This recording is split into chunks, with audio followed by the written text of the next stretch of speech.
বাংলা যুবসাথী প্রকল্প কিংবা বেকার ভাতা প্রকল্প। যদি আপনি বাংলা যুবসাথী প্রকল্প অথবা বেকার ভাতা প্রকল্পে অনলাইন অথবা অফলাইন যে কোনো মাধ্যমে আবেদন করে থাকেন, তাহলে এখন আমাদের কিন্তু যে কাজটি স্ট্যাটাস চেক, যে আমাদের আবেদন অ্যাপ্রুভ হয়েছে নাকি পেন্ডিংয়ে রয়েছে নাকি আমাদের আবেদনটিকে বাতিল করে দেওয়া হয়েছে। তাহলে চলুন দেখে নিচ্ছি আপনি কিভাবে বাংলা যুবসাথী প্রকল্প অথবা বেকার ভাতা প্রকল্প আবেদন করলে তার স্ট্যাটাস চেক করবেন। তো স্টেপ বাই স্টেপ জানিয়ে দেবো। আর আপনি যদি এখনো পর্যন্ত ভিডিওতে লাইক না করে থাকেন, অবশ্যই লাইক করে দিন। তার পাশাপাশি চ্যানেল সাবস্ক্রাইব করে পাশে ক্লিক করে নোট ঝলকা রাখুন পরবর্তী ভিডিও সবার আগে পাওয়ার জন্য। আর আপনি যদি ভিডিওটি আমাদের ফেসবুক পেজ এমডি 360 এখানে দেখে থাকেন, অবশ্যই ফেসবুক পেজটি ফলো করুন। আর অবশ্যই ভিডিওটি প্রত্যেকে শেয়ার করে জানিয়ে দিন। তো এই যে বাংলার বেকার ভাতা কিংবা বাংলার যুবসাথী প্রকল্প, এখানে কিন্তু সর্বমোট 84 লক্ষ আবেদনকারী আবেদন করেছে। কেউ অনলাইনে আবেদন করেছে, কেউ কিন্তু অফলাইনে আবেদন করেছে। তার মধ্যে অনলাইনে আবেদন হয়েছে 19 লক্ষ।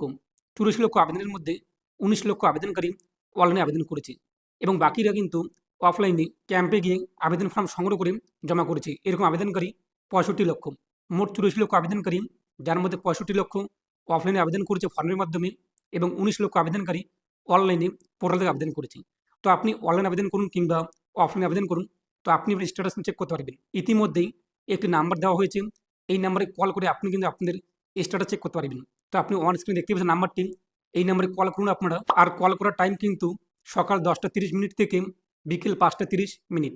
এই সময়ের মধ্যে আপনি কল করতে হবে, সকাল 10টা 30 থেকে বিকেল 5টা 30 মিনিটের মধ্যে।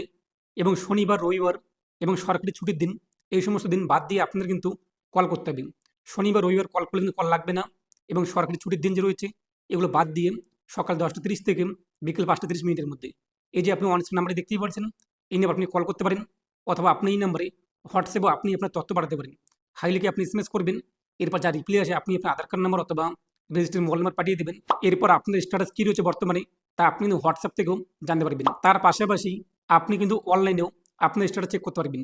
বাংলা যুবসাথী যে অফিসিয়াল পোর্টাল, এই পোর্টালে আপনি আসুন, এখানে দেখতেই পাচ্ছেন চেক স্ট্যাটাস। এখানে ক্লিক করে আপনি আপনার আধার কার্ড নাম্বার অথবা মোবাইল নাম্বার দিয়ে স্ট্যাটাস চেক করতে পারবেন। বর্তমানে কিন্তু অফ রয়েছে স্ট্যাটাস চেক করার অনলাইন পদ্ধতি। আপনি কয়েকদিন পর কিংবা 3-4 দিন পর আপনার ট্রাই করবেন, কিংবা 1-2 ঘন্টা পর ট্রাই করবেন, দেখুন যখনই খুলে যাবে আপনি আপনার মোবাইল নম্বর অথবা আধার কার্ড নাম্বার দিয়ে স্ট্যাটাস চেক করতে পারবেন। তো এটা আপডেট দেওয়া ছিল যারা যারা আবেদন করেছেন অনলাইন অথবা অফলাইনে।